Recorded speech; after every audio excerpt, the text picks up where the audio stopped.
Seja toda a gente bem-vinda a mais uma edição do Ask Me Anything de Fumaça. O Ask Me Anything de Fumaça não é uma entrevista, não é um debate moderado por um jornalista, mas sim um fórum onde pessoas que fazem parte da comunidade podem fazer perguntas a alguém que tem experiência numa dada área. Hoje o tema é assédio laboral. Na verdade, acho que se leram a newsletter que a Margarida escreveu a apresentar o Ask Me Anything de hoje, vão ter percebido também que a ideia de fazer este Ask Me Anything sobre este tema veio principalmente pelo trabalho e pela investigação que tivemos a fazer para o lançamento do Desassossego, da última série que lançámos sobre saúde e doença mental, mas também tem a ver com outras investigações que andámos a fazer nos últimos tempos. Um, uh, e mas é obviamente muito maior do que assédio laboral na área da saúde. Assédio laboral existe em todo lado, infelizmente, e achámos que era interessante vir trazer este tema. Um, Podem, obviamente, não só pôr a mão no ar se quiserem fazer perguntas aqui, se vierem ao Zoom, aqui em baixo há uma parte onde diz reactions, acredito que em português deve dizer qualquer coisa como reações, onde podem pôr a mão no ar e o meu papel vai ser só, basicamente, dar-vos a palavra para poderem fazer perguntas. Também podem escrever no chat, se por acaso o vosso microfone não estiver a funcionar, e eu leio a pergunta ou o comentário que vocês têm. Como vos disse, está a ser gravado para depois poder ser publicado no canal Extras do Fumaça, para toda a gente poder ouvir. Este espaço é um espaço para que a comunidade possa fazer perguntas e, portanto, na verdade, o meu papel vai ser moderar isso, garantir que vocês podem fazer perguntas, apresentar a Sónia, fazer a primeira pergunta e depois deixar-vos falar, na verdade. Um, o Ask Me Anything costuma, dependendo um bocado de como a conversa corre, quantas perguntas há, costuma demorar entre meia hora e às vezes um bocadinho mais de meia hora, um bocadinho mais de uma hora. Vamos ver como é que corre hoje. Mas eu vou passar a apresentar a Sónia. A Sónia é advogada há mais de 20 anos, doutorada em Direito pela Universidade de Coimbra, na especialidade de Ciências Jurídico-Empresariais, é ainda professora e investigadora na Universidade Portucalense, no Porto, onde dá aulas de Direito do Trabalho, entre outras áreas. Bem-vinda, Sónia. Muito obrigada. É, Não desde sei logo, se... um enorme gosto de estar aqui. Muito obrigada e refiro que, de facto, espero que esta nossa conversa seja pertinente, na medida em que o vosso trabalho, nomeadamente na área de direito, do direito dos trabalhadores, da proteção de direitos humanos, tem efetivamente sido bastante importante, nomeadamente a sequência que tiveram dos precários e o próprio desassossego, que acaba depois também por estar relacionado aqui com o desassossego emergente do assédio, do assédio no Uhum. trabalho. Portanto, muitíssimo obrigada. Obrigado. Não sei se é do Porto, está a falar. Será? Estou a falar do Porto, Ah, estou, muito onde bem. resido. Eu estou a falar de Azambuja, que é também onde eu moro. Então eu vou começar com a primeira pergunta e depois quem tiver perguntas a seguir pode levantar o braço. Um, e queria dar exatamente este caso de onde talvez começou a surgir esta ideia de que gostávamos de falar mais sobre assédio laboral, e que tem a ver com uma pessoa que trabalhou ou trabalha, num- é profissional de saúde, uh, trabalha principalmente com saúde e doença mental, e que foi uma das pessoas, uma das fontes que falou connosco durante a investigação do Desassossego e que sempre falou connosco em ON e, portanto, com o seu nome, dando, descrevendo o local de trabalho e o cargo que ocupava, etc., para vir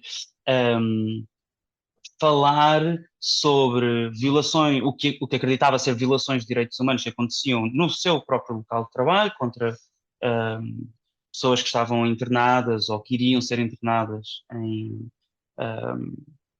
por problemas de saúde mental e que estávamos nós já a encaminhar-nos para a publicação desta série e esta pessoa é apanhada no seu serviço de surpresa por alguém que está acima de si na hierarquia, dizendo: nós sabemos que alguém aqui deste serviço falou com os jornalistas, quem é que é essa pessoa? Precisamos de encontrar essa pessoa vai, houve uma ameaça de que iria haver um processo disciplinar ou algo parecido. E essa pessoa, obviamente, bastante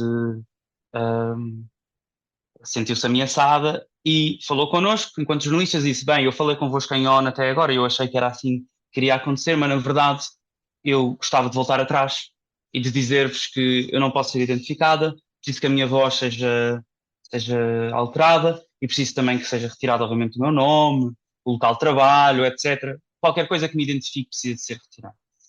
E, e nós, depois de termos uma conversa sobre isto, acedemos a esse pedido e então, quando se ouve o desassossego, isto acontece num dos últimos episódios, percebe-se então que essa pessoa a sua voz está alterada, não há o nome, etc. E eu queria usar este exemplo para perguntar, profissionais de saúde, um, que estão a trabalhar em hospitais ou centros de saúde ou, públicos, não têm liberdade de expressão, não podem falar sobre o que acontece nos seus locais de trabalho. Ora, muito bem, essa então é uma primeira questão que coloca. Tem, obviamente, a liberdade de expressão.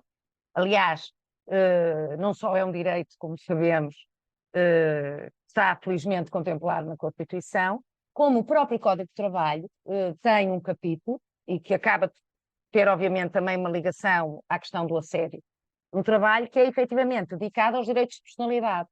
E os direitos de personalidade incluem, para além daquilo que toca mais ao assédio, que é a integridade física e moral, também ela titulada na nossa Constituição, a liberdade de expressão e a liberdade de opinião. Portanto, isso está expressamente consagrado no Código de Trabalho.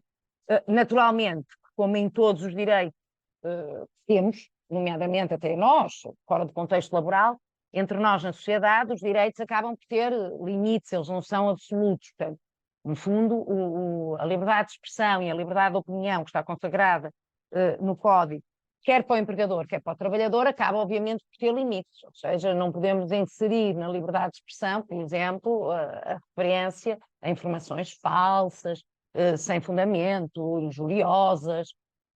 Agora, ressalvadas estas situações, naturalmente, que o trabalhador, como qualquer cidadão, mantém o seu direito de liberdade, a sua liberdade de expressão. Naturalmente que há a limitação emergente da relação laboral.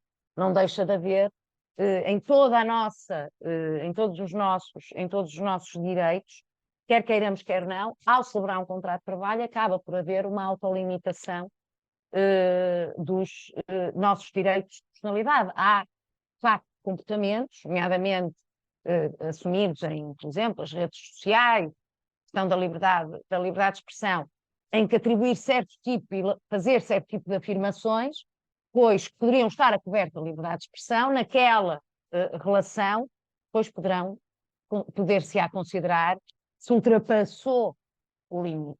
Portanto, não é um direito absoluto. Faça aquilo que me está a dizer.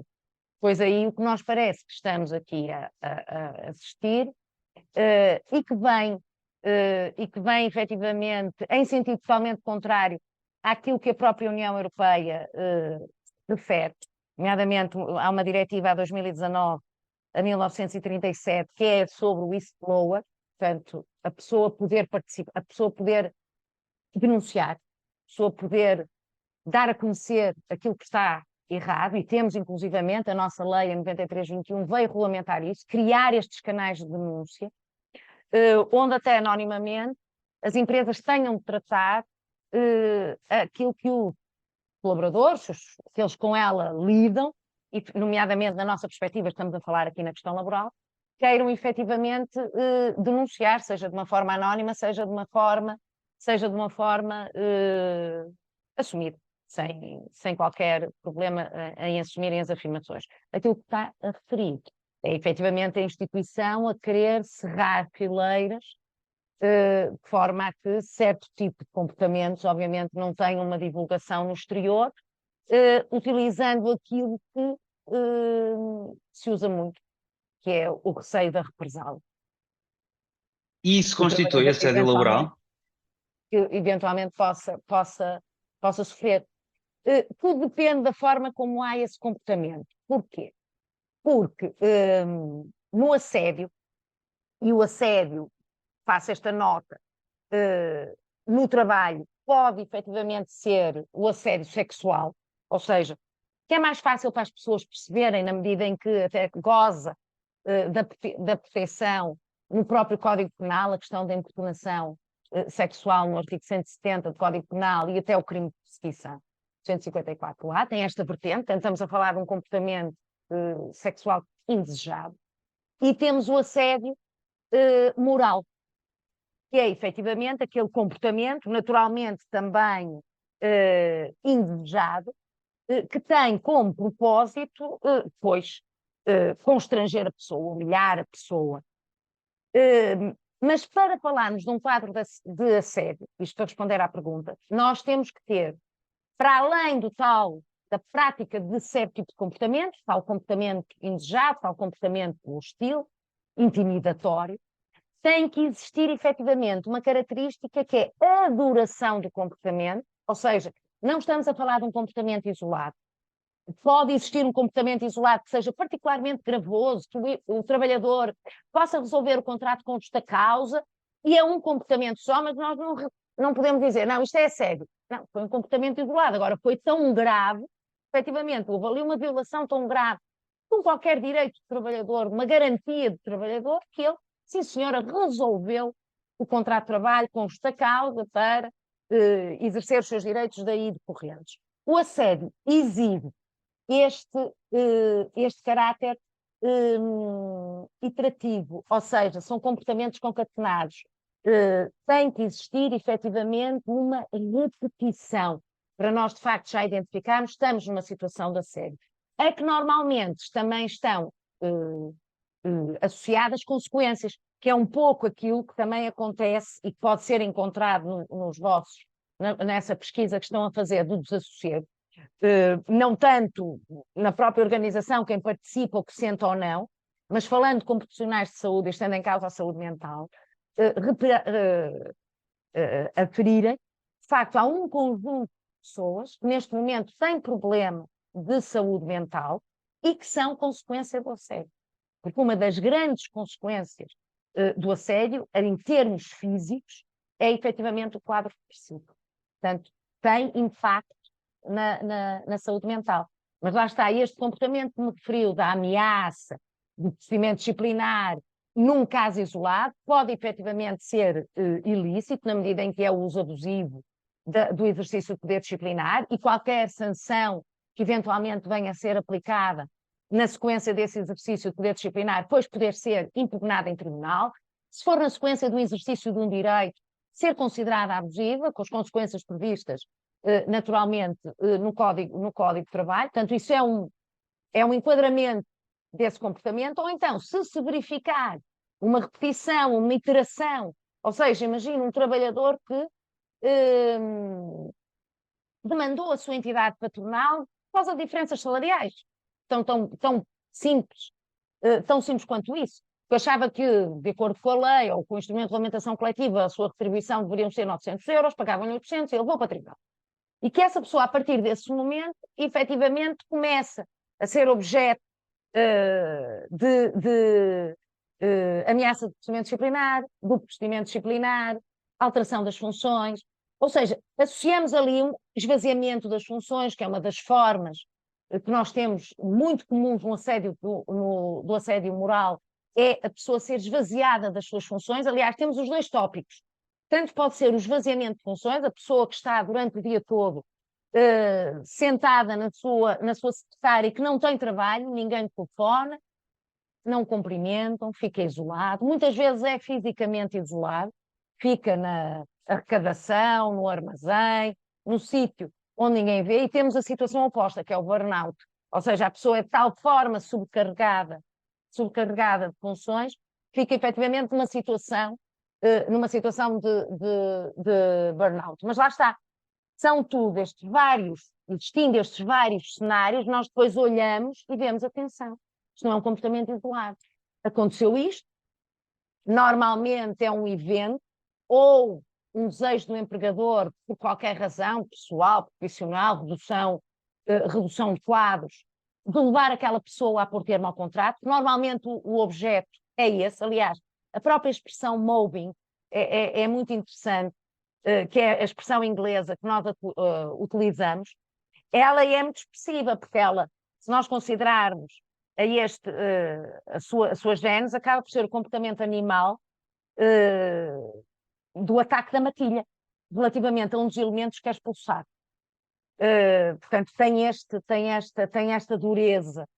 E aí vem na sequência daquilo que eu estava a dizer. Ou seja, se reparar qualquer evento, pode ter várias razões, pode ser um problema pessoal, como eu já disse, pode ter sido o facto da pessoa ter tido uma alteração na sua vida, olha, acontece muitas vezes a questão da parentalidade, e suscitar da parte, e aqui vou dizer do empregador ou do superior hierárquico, não quer dizer, atenção, que a situação de assédio não ocorra mesmo de trabalhadores de hierarquia inferior relativamente a superiores, ou de colegas que estejam exatamente na mesma hierarquia, mas realmente o mais comum é parte superior hierárquico, ainda são das poucas estatísticas que temos, acabam por confirmar, e os casos dos tribunais acabam por confirmar esta ideia. Muitas vezes esse superior hierárquico é o empregador, nós temos pequenas e médias empresas, portanto é a pessoa com quem aquele trabalhador todos os dias lida, que é ao mesmo tempo o gerente da empresa, também é efetivamente comum, e há um desses eventos e nós a partir daí verificamos o desejo que aquela pessoa saia porque querem que entre outra para o lugar, é o outro motivo que muitas vezes suscita, de facto, o assédio e, claro, a incompatibilidade que muitas vezes surge entre as pessoas. Verifica-se um evento, muitas vezes passa despercebido e, de facto, começamos a perceber de um comportamento indesejado, depois há outro comportamento, e depois é efetivamente um processo, quer queiramos, quer não, que acaba por ser progressivo e gradual. E aí sim nós dizemos, estamos perante uma situação de assédio. Obrigado, Sónia. Quem tem a próxima pergunta? Eu posso fazer, Ricardo. Pode ser, Nuno.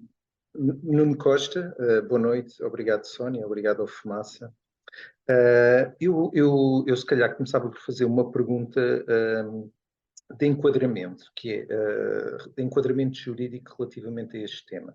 A Sónia já falou da questão das denúncias, não é? Se existir uma entidade ou quer que seja, é um bocadinho essa a minha pergunta, é perceber o que é e se é obrigatório as empresas terem para fazer essas denúncias sobre as coisas que estão a passar e que não são do agrado do colaborador ou do agrado do fornecedor, não sei se também se aplica a todos os stakeholders da empresa relativamente a esses canais de denúncia, e também a questão dos códigos. Ou seja, eu tenho ideia, não sei se é uma ideia correta ou não, que a dada altura terá sido também determinado que as empresas teriam que ter um código que, no fundo, explicite quais são as regras relativamente a evitar o tipo de assédio sexual ou moral. E eu também não sei até que ponto é que isso também engloba a necessidade de ter um código de ética, comportamento ético para com fornecedores, colaboradores, etc. E, no fundo, a minha pergunta visava um bocadinho isto, é perceber qual é que é o enquadramento jurídico que as empresas têm que garantir, até para que todas as pessoas estejam sincronizadas relativamente àquilo que são os seus direitos e a forma de fazerem essas denúncias. Não sei se fui claro. Foi completamente claro, e as questões que colocou, eu até iria, se calhar, proceder à divisão, de forma a seguir até a forma como o Nuno colocou a sua questão. Falou, temos num ponto a tal questão referente ao canal, aos canais de denúncias, e aí, efetivamente, estamos a falar da nossa lei a 93/2021. É uma lei ainda muito nova, não deixa de ser bastante recente, mas de facto ela não tem um âmbito, como é que eu ia dizer, ilimitado. Ela é uma obrigação, estes canais de denúncia interna são efetivamente uma obrigação que cai sobre o Estado, sobre pessoas coletivas de direito público, sobre pessoas coletivas que empreguem 50 ou mais trabalhadores. Portanto, é uma das primeiras limitações.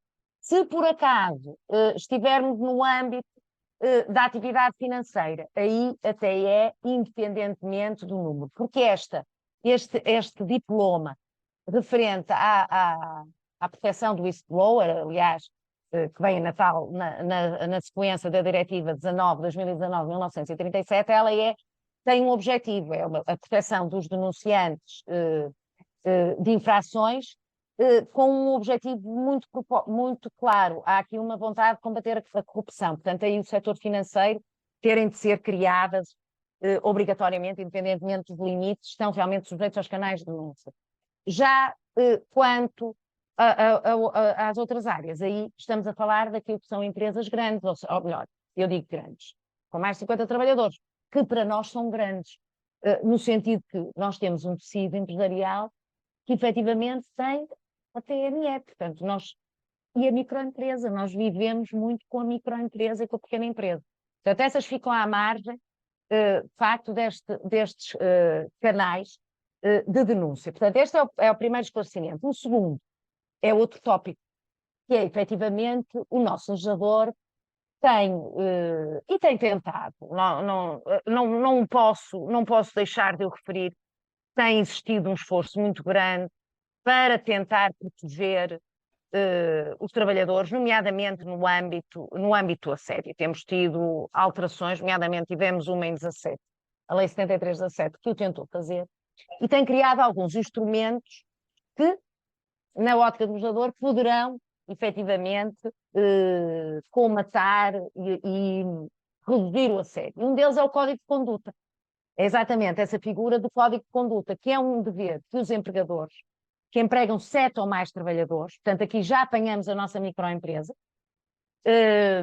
já está aqui incluída, de procederem à elaboração de um código de conduta.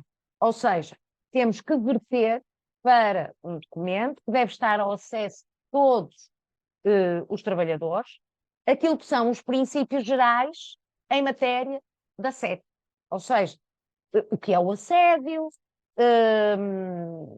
nomeadamente fazer as pessoas cientes que, existindo uma situação de assédio, há uma obrigação por parte do empregador de proceder a uma averiguação para verificar se há ou não realmente a prática de assédio. Claro que aqui, com a nossa pequena e média empresa, com a nossa micro e pequena empresa, muitas vezes o tal empregador que tem a obrigação de fazer a averiguação é o assediante, portanto aqui caímos um bocadinho de terra, mas nas grandes empresas, obviamente, poderá não ser, e, portanto, recebe a participação, e o trabalhador deve estar informado disso no tal código de conduta, é uma informação que deve ser dada.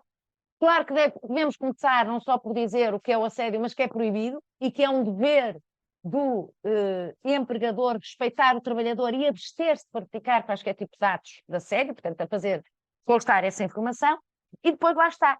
Dentro das tais alterações, nomeadamente fazer ciente a pessoa que é uma contornação, portanto, depois de convocada a ACT, se aferir que há uma prática de assédio, há uma contornação, é aplicável uma contornação e é muito grave, inclusivamente nem é possível, neste caso, dispensar a sanção acessória de publicidade, ou seja, se forem um dia ao site da ACT, vão verificar que há um capítulo, uma página que é dedicada à publicidade de sanções, e no assédio é impossível dispensar essa publicidade. Portanto, aparece aquela empresa, a XPTO, teve uma contornação por motivo de assédio.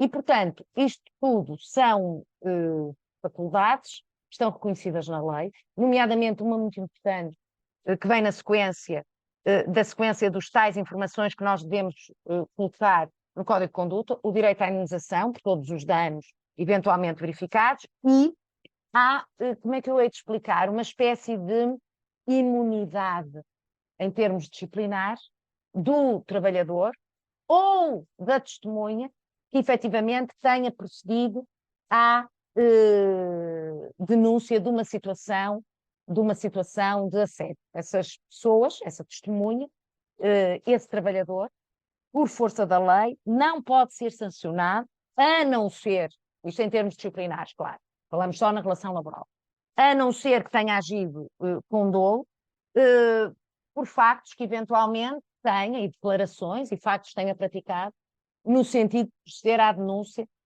do assédio, nomeadamente em processo judicial, não poderão ser sancionados por este motivo. Portanto, é algo que também deve constar desse Código de Conduta. Ou seja, a pessoa ler e ter uma noção de, verificando este tipo de comportamentos, eu tenho estas possibilidades, tenho estas proteções, no limite posso resolver o meu contrato com justa causa e receber uma indemnização exatamente por causa dessa resolução com justa causa. Claro que tem de se dispor, ir para o tribunal, demonstrar que resolveu com justa causa, porque nunca é o empregador que a vai admitir e que vai pôr isso em causa, mas é um percurso que se faz, e portanto daí a tal questão do Código de Conduta que todas as empresas com mais de 7 trabalhadores efetivamente devem ter e disponibilizar aos seus trabalhadores. Claro que, pergunta-me, é eficiente?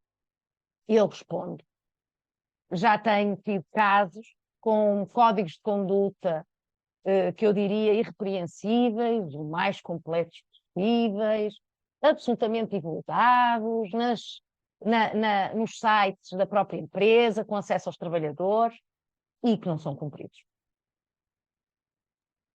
Sónia, eu já vi que a Mafalda também queria falar, só uma última questão que eu penso que é breve, que é, no fundo, o processo de denúncia de assédio, a Sónia já explicou que pode passar por um processo em tribunal, não é? Ou seja, colocar um processo em tribunal, mas também falou na ACT. Ou seja, a pessoa, qual é que é o canal de facto ideal para fazer esta denúncia? Deve ser recorrer a fase ACT ou encaminhar logo para um processo judicial? Olha, é assim, o caminho normal, com vista a tentar obstar à situação, é de facto existir uma denúncia ACT. Ou seja, tenho que fazer esta nota, em termos de funcionamento, o procedimento, a formalização, é absolutamente intuitiva, através da internet, no site, não tem qualquer tipo de dificuldade.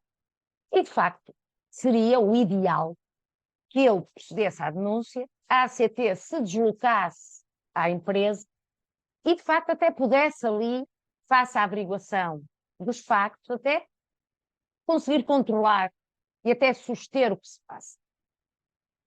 No entanto, tenho que ser honesta, são raros os casos, honestamente, são raros os casos em que isso acontece. Quer por falta de meios, quer por dificuldade em aceder à prova, quer muitas vezes porque quando o trabalhador se predispõe a fazer a denúncia, já está numa situação, em termos psíquicos, muito debilitada e pode até estar numa situação de incapacidade temporária para o trabalho. Portanto, a ACT vai lá e também acaba por não conseguir, no local, no contexto, ver a interação do trabalhador com aquele que será ou serão os que estão a exercer mobbing relativamente a ele, pode ser um caminho infrutífero. Para além de que, como em tudo, também corremos o risco da investigação que seja conduzida ter como resultado um arquivamento, ou seja, nem sequer é apurada a existência da sede. No entanto, eu acho que se deve sempre, até por uma questão de envolvimento, participar à ACT. Independentemente de alertar sempre que poderemos não ter uma resposta, poderemos não ter a resposta em tempo útil, ou poderemos até ter uma resposta que venha num sentido totalmente contrário àquilo que estamos a relatar. Portanto, a eficácia, e é por diversos motivos, não quero aqui de todo querer beliscar o profissionalismo dos senhores inspectores, que têm todos muitos, mas a verdade é que há muitas denúncias, há muitos temas nas mãos deles e têm dificuldade, e são poucos, e têm dificuldade, de facto, em dar esta resposta. E eu entendo que não se perde nada em proceder à denúncia. Quer a ACT, quer efetivamente ao empregador, nomeadamente quando estamos perante empresas que não se limitam a ser a tal microempresa em que eu estou a fazer a denúncia àquele que é o assediante. Portanto, quando estamos a falar efetivamente da existência de uma chefia acima do mesmo, aí acho que é interesse. Porquê? Porque é a forma que eu tenho para demonstrar ao empregador que lhe relatei a situação, apresento-lhe, obviamente, de forma sumária as eventuais provas que tenho. Para quê? Para ele cumprir o tal dever que recai sobre ele, que é instaurar o tal processo de averiguação para aferir se há ou não assédio. Porquê? Porque, em última análise, o responsável por garantir, que é outro dever, que obviamente também recai em sede do Código de Trabalho pelo empregador, em garantir condições de trabalho, boas condições, sob um ponto de vista físico e moral, estão associadas também ao dever de respeito e a este dever que também recai sobre ele de, obviamente, se abster de praticar quaisquer tipo de atos que sejam reconduzíveis a assédio e afastar esses atos. Nem última análise, o empregador é responsável.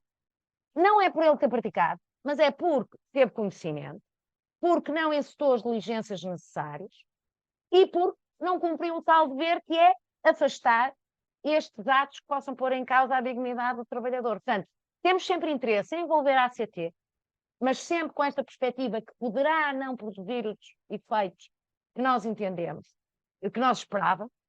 Temos interesse em participar ao empregador, temos a prova que demos de conhecimento e que, de facto, nada foi feito, inclusivamente para, reunidas estas duas participações, no fundo, nós também já estarmos munidos de uma prova quando chegarmos a tribunal, no sentido de dizermos isto acontece, acontece, acontece, eu relatei, soube nada fez. Quanto à ACT, eu também já fiz queixa relativamente à ACT, ou seja, estamos a demonstrar que levamos o assunto a sério e que, de facto, dentro das possibilidades, recorremos àqueles canais que são os imediatos, que é empregador, denunciar para averiguar e afastar esses atos, e, naturalmente, a Autoridade para as Condições de Trabalho, que é, obviamente, a entidade mais habilitada a proceder a essa averiguação junto do empregador e do trabalhador para aferir se há uma situação de assédio ou não. Depois disso, até para reivindicar a tal indemnização que eu referi, que é reconhecida numa situação de assédio. Depois aí o trabalhador poderá recorrer à Justiça e nesse recurso à Justiça também faço aqui esta nota, que há um processo especial. Podemos recorrer ao chamado processo comum, que é um processo que, olhem, na altura das férias judiciais em que estamos suspenso, mas podemos também, para uma situação e relacionado com a personalidade do trabalhador, recorrer a um processo que é a tutela da personalidade do trabalhador, que é um processo especial, é um processo que, sendo urgente, deve correr em férias, mas tem aqui uma nota, só se praticam atos nas férias, mediante justificação fundamentada por escrito pelo trabalhador, é assim, não faz assim grande sentido, mas é assim que está feito. Mas é um processo que efetivamente tem esta característica de entrar a petição em 20 dias, deve ser agendado o julgamento, a contestação é apresentada no próprio processo e permite que, inclusivamente, de uma forma cautelar, existindo aqui um receio da lesão daquele direito de personalidade do trabalhador, até ser tomada uma decisão cautelar, ou seja, provisória, e depois o processo conhecer o seu desfecho. Mas é um processo muito rápido, ao qual, de facto, se pode lançar mão quando estamos perante uma situação de assédio. No limite, sendo absolutamente crucial, temos até o próprio procedimento cautelar comum, mas eu acho que o tutela acaba por satisfazer as duas ideias, não só a questão cautelar, que ela própria admite, a tutela da personalidade, como também resolver a situação, conseguir que aquela situação efetivamente fique resolvida e a entidade se abstenha de praticar atos de assédio. Portanto, são estes canais também que beneficiam muito da queixa da ACT e da participação ao empregador para ele poder responsabilizar. Muito obrigado. Obrigado também. Mafalda?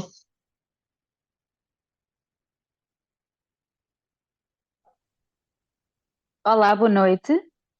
Obrigada, Boa noite. por este Ask Me Anything e obrigada à Sónia também. Ahm, a minha pergunta, eu às vezes falho um bocadinho a minha capacidade de síntese, mas a minha pergunta está relacionada com o que é que a Sónia, trabalhando nesta área enquanto advogada, sente em relação à lei, à própria lei, nas suas possíveis falhas ou não, e depois a aplicação da lei. E a minha pergunta, eu se calhar, logicamente, eu estou enviesada, eu no passado trabalhei enquanto advogada e pelo menos nessa área, e se estivermos a falar, pronto, eu estava no meio dos escritórios, enfim, dos mais conhecidos, etc. E assisti e passei por algumas situações desagradáveis, mas que são vistas como fazem parte, principalmente eu sendo uma miúda que tinha 20 anos, que tinha acabado de entrar e que é muito.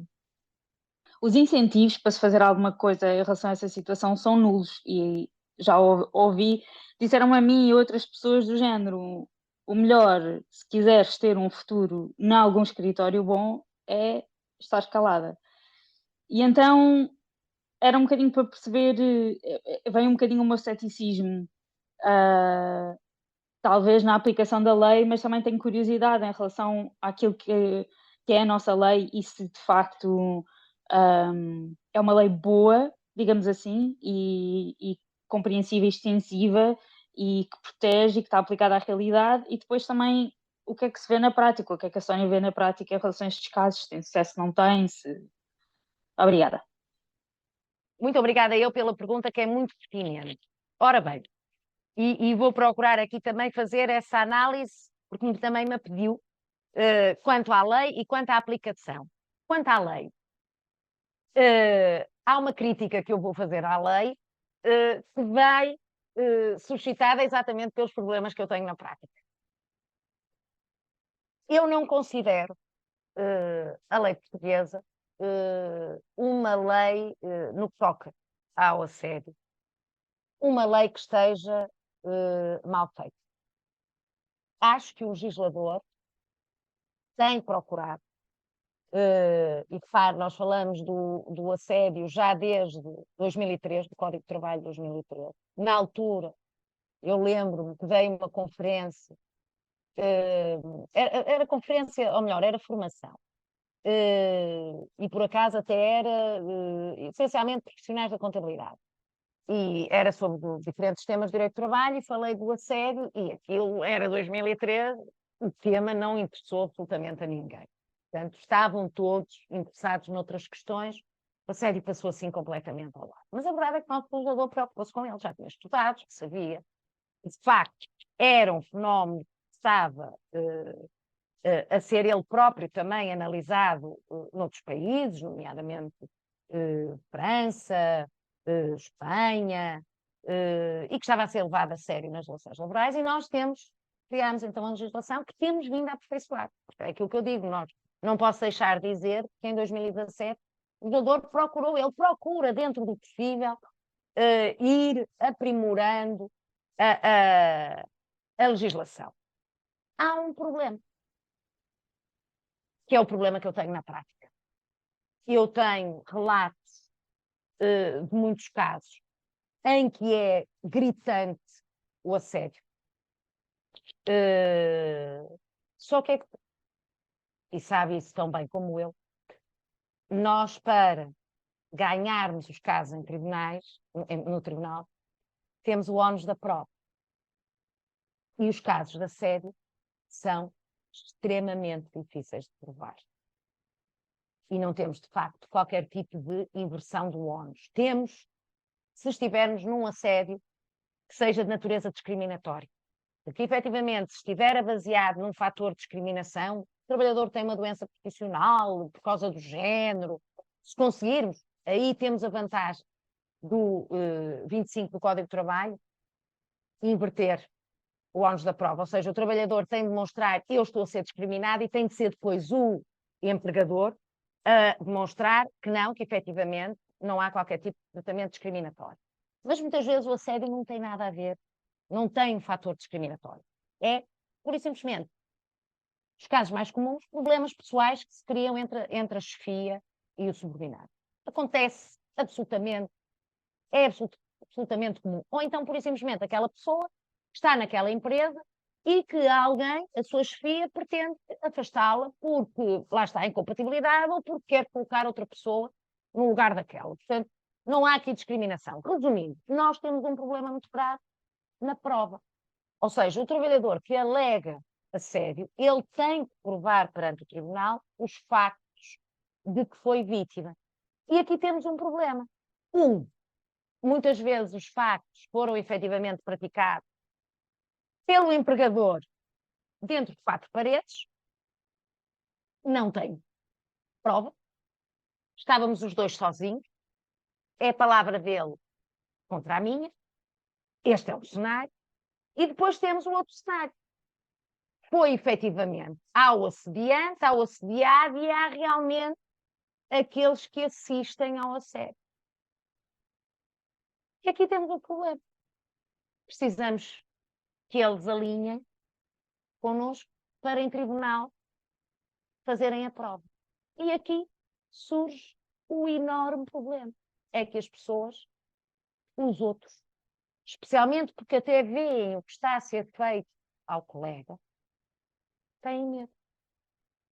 E não querem ir.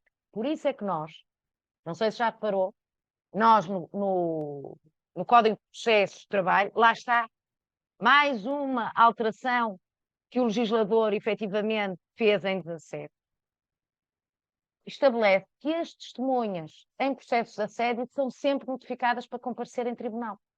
É o nosso artigo 66, o número 2, que estabelece essa regra. Porquê? Porque sendo sempre notificadas, elas têm que comparecer. E das duas, uma. Ou quem arrolou xingue delas, se elas não aparecerem.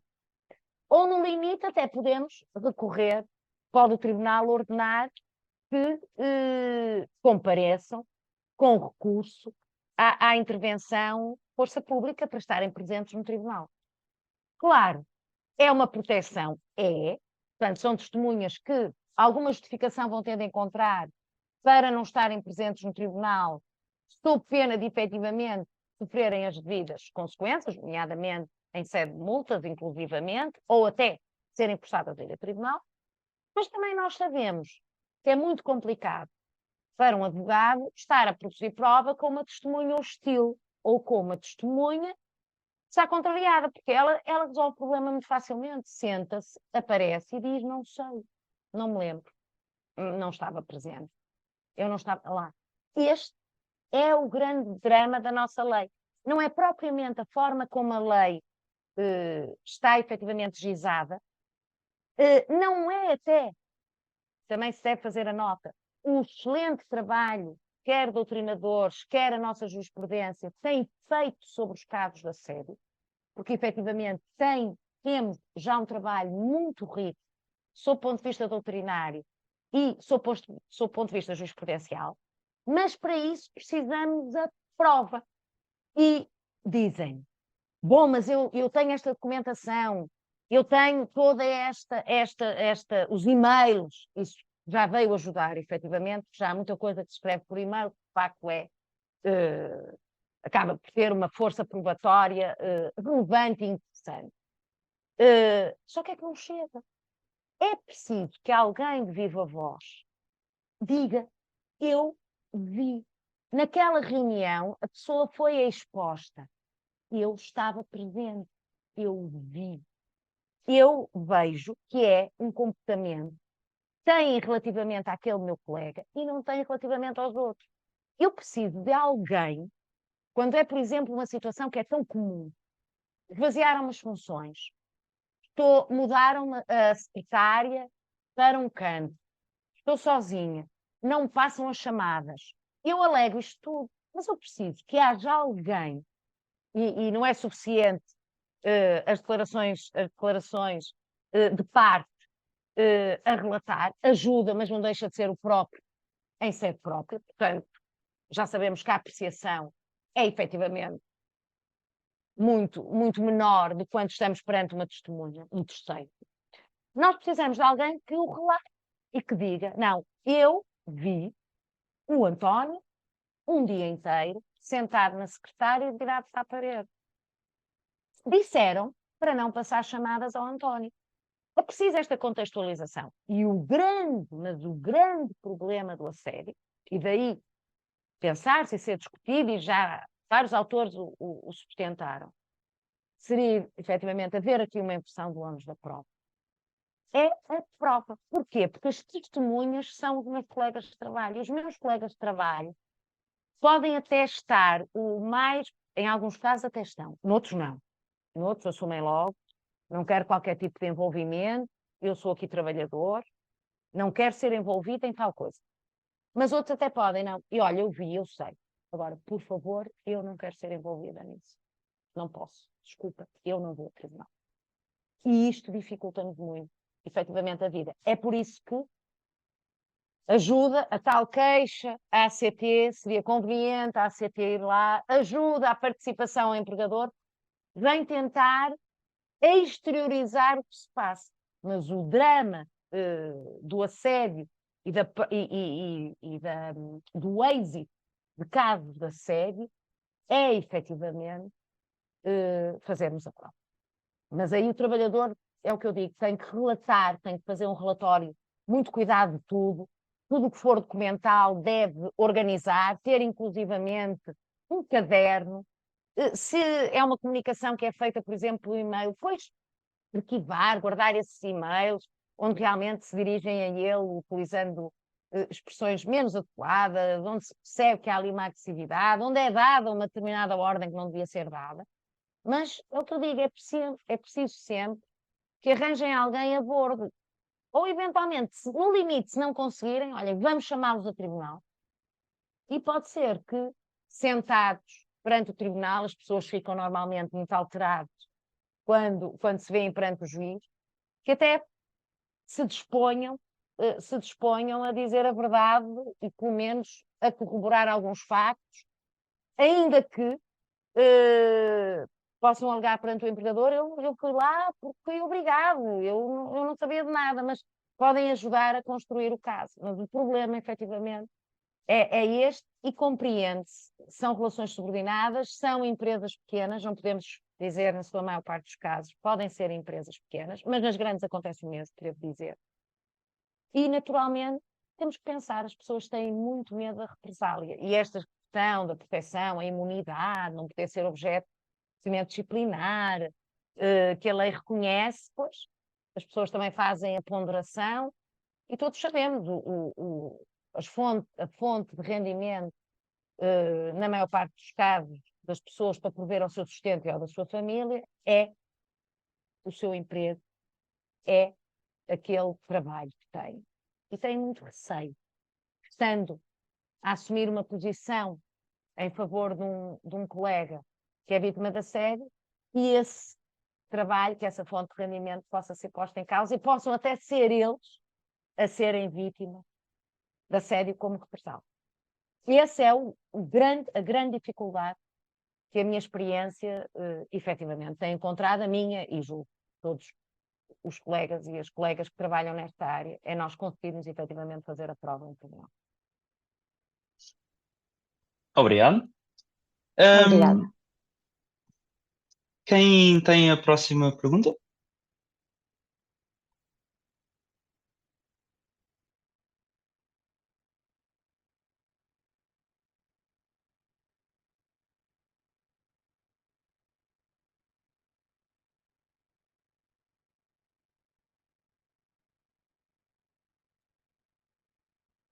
Será que alguém tem mais alguma pergunta?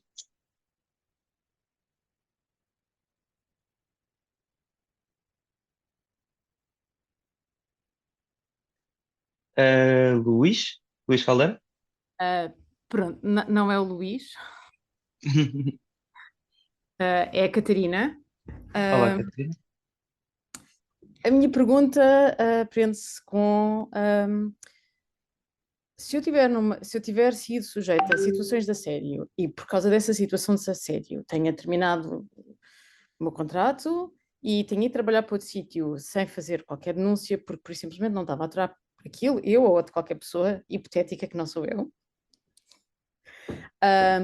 posso fazer alguma coisa relativamente à situação anterior, agora que estou com uma estrutura capaz de lidar com esta situação, mesmo tendo provas de e-mails, de conversas, de interrupções no meu horário não laboral, de coisas que aconteceram há 2 anos, ou há 3 ou há 4, Aí ou tem um problema. Um ano há 1 ano. após a cessação do contrato de trabalho, efetivamente, exatamente por causa deste receio da pessoa estar numa situação de subordinação, de não conseguir, de facto, naquele momento reagir e exercer os seus direitos, nós temos, é o artigo 237, o período de 1 ano, que é reconhecido a empregador e trabalhador, para reclamar quaisquer créditos emergentes da violação, da cessação do contrato de trabalho. Portanto, temos efetivamente esse período de tempo para, aqui, seria descrever a situação de assédio, não com o objetivo que esta terminasse na medida em que decidimos ir embora e andámos para trás, mas para demonstrar, eu durante este período fui sujeita a este tipo de comportamentos, tive estes danos, pelo que tenho direito a uma indemnização de X. Aí poderá efetivamente haver lugar assim, a um pedido deferido após a cessação de contrato de trabalho. Mas aí, honestamente, se a questão for cessar o contrato de trabalho e existir essa disponibilidade, existindo factos de assédio, repare, a prova ganha-se sendo o mais próxima possível dos factos. Aí existindo mesmo esses factos, é avançar para a resolução de contrato com justa causa, descrever os factos, já sabemos que vamos para tribunal e vamos, já não somos trabalhadores da empresa, portanto, vamos fazer próximo dos factos, a prova dos factos que fomos objeto, para aí sim pedirmos a indemnização pela violação, pela resolução de contrato com justa causa, que a lei reconhece, nomeadamente no 396, e eventuais danos patrimoniais e não patrimoniais que tive, porque fiquei com uma depressão, tive de fazer tratamento psiquiátrico, pedir exatamente também essa indemnização.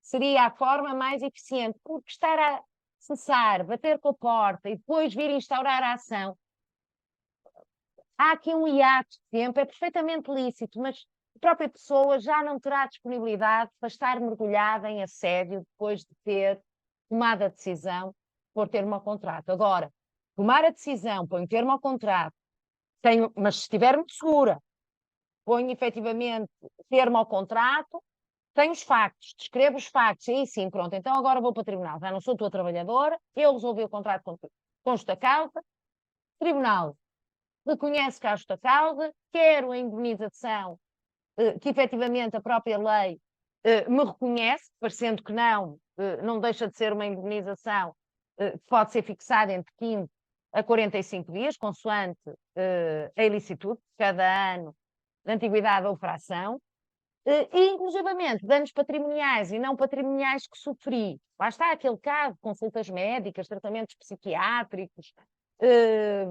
o choro, a angústia, a ansiedade, os ataques de pânico, a perda de peso, são tudo consequências que eu posso ter, pedir também uma indemnização. Mas eu aí diria, sendo assim sério, é resolver com justa causa, sendo fundamentado, mas não cesso, vou-me embora e depois volto para instaurar a ação.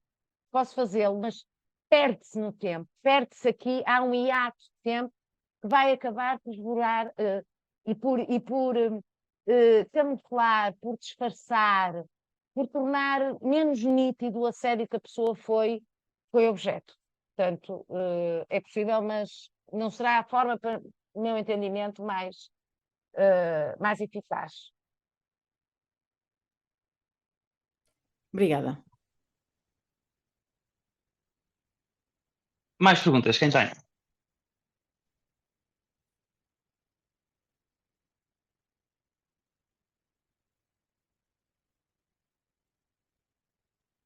Eu tenho uma questão que vem no seguimento da questão anterior.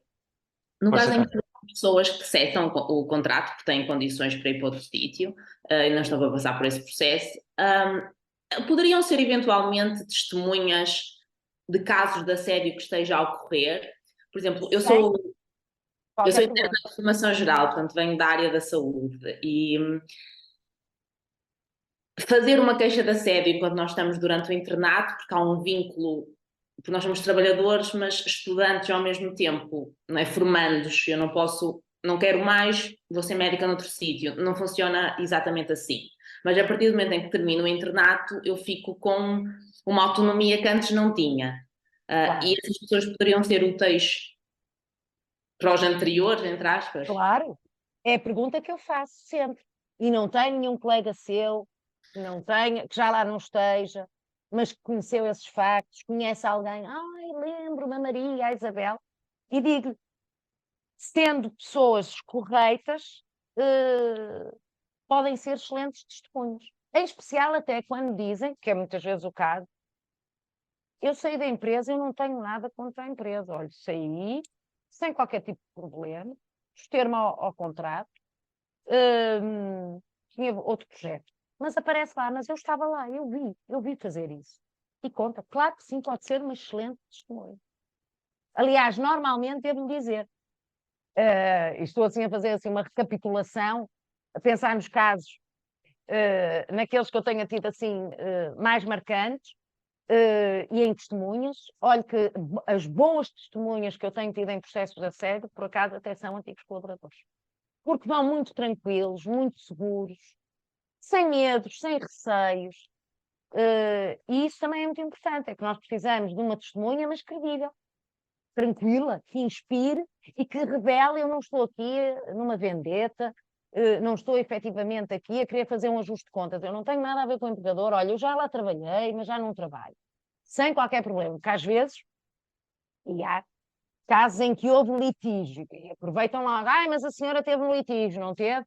Pronto, para dar ali aquela ideia, ora vem agora aqui, está aqui só porque também no passado teve problemas, e vem agora corroborar. Agora, aquele tipo de testemunha, no passado, trabalhei, já saí, com uma postura certa, correta, tranquila, pode ser, de facto, uma excelente testemunha. Olha que na minha experiência, estou aqui a pensar, estou-me a lembrar até por acaso de uma em particular que tinha uma postura efetivamente fantástica, pode de facto ser, e foi determinante no processo, pode ser uma excelente testemunha.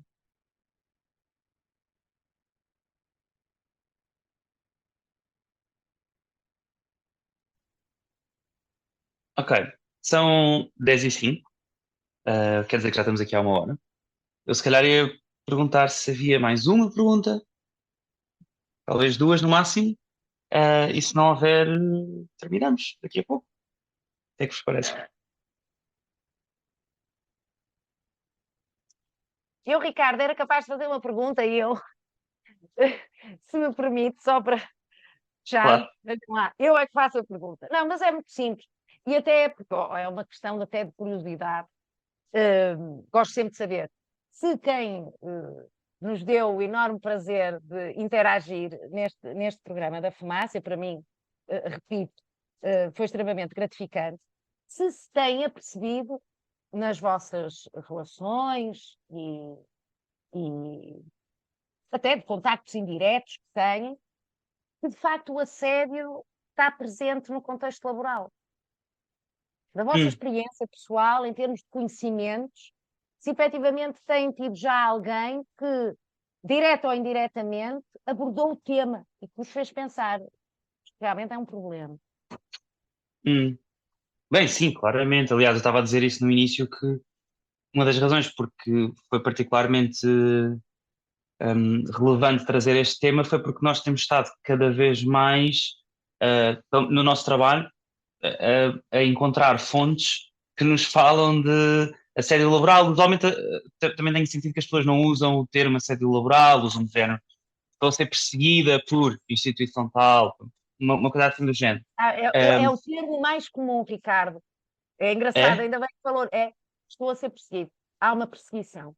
Isto é perseguição, isto é perseguição. E é efetivamente assédio. E eu acho que uma das coisas mais interessantes que nós temos entendido nas investigações que temos feito, também particularmente nas últimas que fizemos, foi ou instituições estatais ou públicas, ou então, por exemplo, no caso da segurança privada, apesar das pessoas não trabalharem para empresas privadas, estão a trabalhar a maior parte das vezes em edifícios públicos, etc., é que isto, na verdade, acontece imenso dentro ou da função pública ou de serviços do Estado, etc. Imenso. E isso acho que é bastante, tem sido bastante relevante e até surpreendente. Não sei, eu imaginaria talvez há uns anos o assédio laboral era uma coisa que acontecia mais nas empresas privadas, grandes, maiores, mas começamos a perceber, por exemplo, uma das coisas que até no Exército de Precários várias vezes nos falavam era de como, quando, bem, existia, e ficou comprovado na investigação que nós fizemos, uma prática reiterada de não pagamento de horas extraordinárias como mandava o contrato coletivo de trabalho, ou de até não pagamento de subsídio de alimentação como também era devido, ou horas trabalhadas em horário noturno, etc. Sim, mas E isso é o quando, público. Não cumprir a pois, lei, no público ou no privado, é o habitual. exato, e depois aquilo que nos diziam vigilantes era que quem ia à empresa e dizia não, mas vocês não me estão a pagar e têm que me pagar, ia, como algumas pessoas nos diziam, guardar um dinheiro, que era de género, iam fazer de vigilantes, mas num sítio onde não era necessário vigilância, não era preciso estar lá ninguém, ou estavam sozinhos o dia inteiro, semanas inteiras, meses inteiros, sem casa de banho, sem nada do género. E acho que começámos a ficar bastante mais alerta em relação a este tema quando começámos a fazer o exército de precários, mas depois começámos a perceber, bem, fazemos uma investigação sobre a vigilância privada e isto está lá presente. Fazemos uma sobre saúde e doença mental e isto está lá presente. Fazemos uma sobre as polícias e isto está lá presente. Fazemos sobre as prisões e também lá está. Começamos a pensar, bem, mas isto está em todo lado. Tá. Mas isso depois... que eu ia dizer. E a E- vários, e a vários níveis, Ricardo. Isto está em todos os níveis na empresa. Isto acontece com a chefia, mas chefias a serem objeto de segunda assédio. Isto acontece nos níveis mais intermédios. Isto acontece nos níveis hierárquicos que sejam inferiores. E é nas áreas todas, seja público, seja privado, a dinâmica que se está a gerar em termos laborais, claro que não podemos cair também no exagero, e eu costumo também dizer isso. Hoje entrei no escritório, esqueci-me de dar um cumprimento à minha secretária, e ela considerar, não me cumprimentou, estou a ser assediada. Também não podemos cair, obviamente, nesses exageros. Mas, de facto, este tipo de comportamento é comum às mais variadas organizações. E, honestamente, e aqui esta conversa que estamos a ter, espero que contribua para isso. Eu acho que passa, de facto, muito pela divulgação, para as pessoas também saberem que me perguntam muito isso. E agora? O que é que me vão fazer a seguir? Eu olho, não me vão fazer a seguir nada, porque se fizerem a seguir alguma coisa, nós cá estaremos para reagir, que as pessoas estarem efetivamente informadas dos seus direitos, saberem que não estão obrigadas a admitir aquilo, prepararem-se, reunirem o máximo de prova, eu bato sempre na mesma tecla, denunciarem a quem deve ser denunciado e não terem medo de proceder à denúncia, porque também digo, só assim, com uma intervenção proativa do trabalhador, é que nós vamos conseguir controlar o fenómeno do assédio. Senão ele vai continuar oculto, vai continuar a haver assédio, e no fundo o assediante recebe o prémio que deseja, que é levar aquela pessoa por termo ao contrato. E a ir-se embora, às vezes ao fim de 20 anos, 15 anos, sem mais. Portanto, passa muito pela informação, e realmente é aquilo que disse bem. Alarga a sua investigação, porque realmente vai encontrar assédio em todas as áreas, em todas as atividades. Há, efetivamente, fenómenos de assédio. E para isto não acabar com eu responder uma pergunta, já agora eu faço também uma última, se mais ninguém tiver nenhuma pergunta, acho que seria a última. Queria perguntar-lhe da sua experiência, qual é que tem sido o papel e o poder de sindicatos nesta área, porque e faz esta pergunta também com o contexto, por exemplo, do exército de pescários, onde nós nos apercebemos que isto era muito, muito, muito grande e não estávamos, e eu não, acho que ficou bastante claro que o papel que os sindicatos não tinham o poder necessário para conseguir ajudar trabalhadores a resolver. Em relação às outras investigações, às outras áreas, não nos focámos tanto aí, mas no exército de precários, na segurança privada, isso ficou muito claro. Qual é que tem sido o papel em outras áreas de sindicatos? Será que estão preparados também para vir a resolver estes problemas a bem dos seus trabalhadores? Olha, eu aí o que lhe vou dizer, e eu própria tenho a possibilidade de patrocinar sindicatos, eu noto, pelo menos até na experiência que tenho, que há uma sensibilidade muito grande para a questão do assédio. E, portanto, dentro do possível, desde que o trabalhador procure, encaminham para aquela pessoa ter a sua situação analisada e, efetivamente, ter a proteção jurídica que deseja. Também já tenho, como dizer, casos em que não foi dada essa proteção, nem foi dada a informação, e até foi um bocadinho desvalorizado. Mas sou capaz de lhe fazer, daquilo que conheço, pronto, o universo que conheço alguns que são bastante empenhados, e colegas meus que patrocinam também esses sindicatos e que são bastante empenhados na proteção jurídica de trabalhadores vítimas de assédio. Portanto, é assim, depende. Em alguns casos funciona, tenho que ser franca, em outros casos não funciona. Portanto, há aqui um certo grau de incerteza, mas tenho casos, e conheço casos, e até a experiência própria que eu tenho, como advogada, que esses casos são reencaminhados, são levados a sério, e eu, obviamente, depois, consoante a factualidade que me é transmitida, depois farei a avaliação jurídica, mas vejo efetivamente essa proteção. Mas lá está, em certos casos poderá funcionar, noutros até poderá não funcionar tão bem, ou até nem ser valorado. Já vi um bocadinho de tudo. Muito obrigado, Sónia, por ter passado... Nuno, tinhas uma última pergunta. Não, nem era uma pergunta, era um bocadinho também responder à Sónia. Eu diria, se calhar, se esta opinião for relevante, que, bem, antes de mais, no exército de precários, acho que nós todos, eu já ouvi a série 2 vezes, acho que é um trabalho excelente.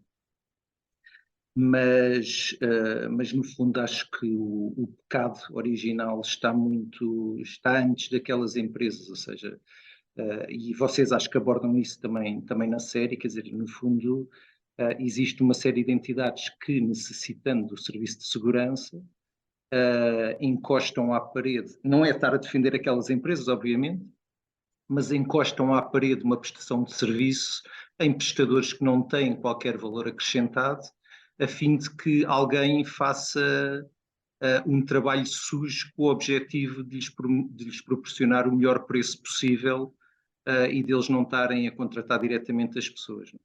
Ou seja, eu acho que nesse caso, nesse setor em particular, é gritante o facto de não há nenhuma razão, e sobretudo organismos públicos que devem dar o exemplo, estar a contratar aquele tipo de serviço de pessoas que depois até o legislador acabou por dizer que não podem ver o seu lugar de trabalho posto em causa. Eu agora, em termos jurídicos, não sei como é que isto se diz, mas pelo facto de mudar o prestador, não é? Ou seja, exatamente. O legislador... Exatamente, é o regime da transmissão de estabelecimento. Que é uma coisa que... havendo uma adjudicação a uma outra empresa, a empresa que recebe essa adjudicação tem de fazer contas e saber Exato. que aqueles trabalhadores que desenvolvem a atividade naquele local, depois passarão a ser os seus trabalhadores. Tal como acontece com as pessoas da limpeza, não é? Acho que também tem esse regime. Mas que no fundo parece-me uma saída quase de... tendo em conta que que isto não faz sentido nenhum, não é? Ou seja, o permitir que exista este tipo de prestação sem qualquer valor acrescentado, é que o valor acrescentado é zero, não é? Agora consigo arranjar uma analogia de repente, que é a história agora da Altice, não é? Quando compra telemóveis na Madeira para depois os vender para a Mel no continente, epá, isso é fraude, é crime, porque, quer dizer, não existe nenhum valor acrescentado que não seja conseguir ali alguma margem que é muito questionável. Eu acho que na segurança e na limpeza acontece exatamente isso, quer dizer, não há nenhuma boa razão para ter empresas que a única coisa que fazem é oferecer um preço cada vez mais competitivo e que depois, obviamente, são levadas para estratégias, quer dizer, o único produto que eles têm é aquela mão de obra e por isso, quer dizer, são completamente leoninas com no tratamento das pessoas. Mas pronto, mas respondendo à Sónia, dizer que epá, eu já tenho alguma experiência profissional, já passei por empresas muito grandes e também, e hoje em dia trabalho em empresas pequenas, as tais pequenas empresas. Quer dizer, eu diria que o tema das pessoas que são dispensáveis e que estão em salas à espera de que se esgotem psicologicamente e que peçam a rescisão contratual, é uma coisa que eu vejo desde que comecei a trabalhar e não vejo que isso tenha mudado muito pelo menos nos últimos 20 anos. Ou seja, nas grandes organizações, eles alegam, ou, no fundo, têm por base a dificuldade que existe em dispensar quadros que têm muitos anos de casa. Essas pessoas também estão numa situação de fragilidade porque já têm uma certa idade e ao mesmo tempo sabem que alargar aquela posição ou alargar aquele contrato de trabalho as coloca num mercado que não é fácil. E por isso existe ali uma tensão elevadíssima, onde, quer dizer, eu posso dizer que vi empresas que tinham 200 e 300 pessoas nesta situação. Ou seja, por isso é uma coisa, eu de facto, a lei, não é a lei do assédio, ou seja, a premência deste tema, pelo menos essa situação de resolver os emagrecimentos, não é? Quando entram as consultoras nestas grandes empresas para resolver o emagrecimento, o emagrecimento do número de pessoas antes de chegar a idades que compense já fazer acordos de pré-reforma, é usual. Quer dizer, eu sinceramente não sei, nunca tratei esse tema, nem averiguei porque é que não há mais pessoas dessas a colocar esses processos, mas imagino que também seja porque existe ali um mínimo de um trabalho completamente desinteressante que se calhar pode-se resolver em 1 ou 2 horas no dia de trabalho e que, no fundo, garante ali os mínimos para que as pessoas não exerçam esses processos, não tenham... Não, e é um caso muito... E sabe, é um caso também muito particular e esse que é comum, é antigo, tem toda a razão, mas as próprias pessoas acabam por se conformar, entre aspas, na medida em que lhes mantêm as mesmas regalias, portanto, não é? Claro. É mantido, há aquela ostracização e a pessoa vai acomodando e, no fundo, já são tais trabalhadores com muitos anos de casa que também já estão a entrar na contagem para poderem, eventualmente, entrar numa situação de reforma e pré-reforma. Portanto, esses eu não me surpreendo que até fiquem em silêncio e vão deixando passar o tempo, desde que não lhes mexam naquilo que são as regalias deles, pois eles vão acomodando. Nós, no fundo, às vezes até dizemos que está na prateleira dourada. Exato. Não é? Esse é um... E aí, o trabalhador, muitas vezes, acaba por gerir isso. Acho que o que está a aumentar mais, e esse vai continuar a existir, concordo totalmente com o que o Nuno disse. Acho que o que está a tornar-se ainda mais escancarado é efetivamente o assédio que não diz respeito a estas pessoas, diz respeito efetivamente a pessoas que exercem a atividade, têm uma determinada posição na empresa e o empregador quer arrumar com ela. Mas o arrumar no Claro. sentido que o acho de ir embora. Enquanto o outro vive lá na prateleira e a empresa quase que suporta aquele custo e prefere que esteja lá, em alguns casos até com dispensa de assiduidade, escusas até de vir cá, não te preocupes, faz lá aí a tua vidinha. Aqui não, é realmente com aquela velocidade de levar a pessoa a ir-se embora, a não aguentar. E isso é o que acontece muitas vezes, é que muitos dos casos da série, até para falar da questão do êxito ou não termos êxito, também passa por aí. É que chegamos a um fenómeno de exaustão do trabalhador. O trabalhador entra numa situação de baixa, já não suporta voltar, e nós temos que estar lá para podermos resolver o contrato, não precisamos descrever os factos, nem pensar, e é ele próprio que diz, eu vou-me embora. E muitos acabamos por não ter caso nenhum da série, que o próprio trabalhador diz, há algo mais importante do que a vida, do que o dinheiro, do que a vida profissional, é a minha Claro. saúde, eu já não consigo ir para lá, vou-me embora. E vão embora. No caso das pequenas e médias empresas, o que ainda existe muito, e eu acho que isso é uma questão geracional que vai acabar por ser ultrapassado, são aqueles pequenos empresários que têm uma lógica de patrão, não é? Ou seja, e que se acham no direito de tratar as pessoas como o patrão de antigamente, não é? Que falam com as pessoas de uma maneira completamente indelicada, sem qualquer institucionalidade, sem qualquer cordialidade, ou seja, isso também é uma coisa que eu acabo por apanhar, ou seja, obviamente não é desculpa, mas muito mais, às vezes muito mais por uma questão de feitio do que propriamente com Formação. um objetivo. E muitas vezes por uma questão de formação. A pessoa não sabe exato. mais, não dá mais para aquilo, mas aí eu nem diria que isso nem podemos em rigor dizer que é um assédio, não, isso é uma falta é uma Exato, falta de formação, respeito. exatamente. Falta de respeito por uma linguagem brejeira por causa de uma pessoa que não sabe também estar na sociedade de outra forma. Claro. Também temos um Exato. bocadinho isso, Muito que essa eu julgo que crítica. estará, esperemos, realmente haver aqui uma nova geração que vem com outra postura, Exatamente. nesse sentido. Mas Muito compreendo obrigado, Sónia. perfeitamente o que disse. Tá Obrigada bom. eu. Boa noite. Obrigado também, Sónia, e a toda a gente que esteve cá.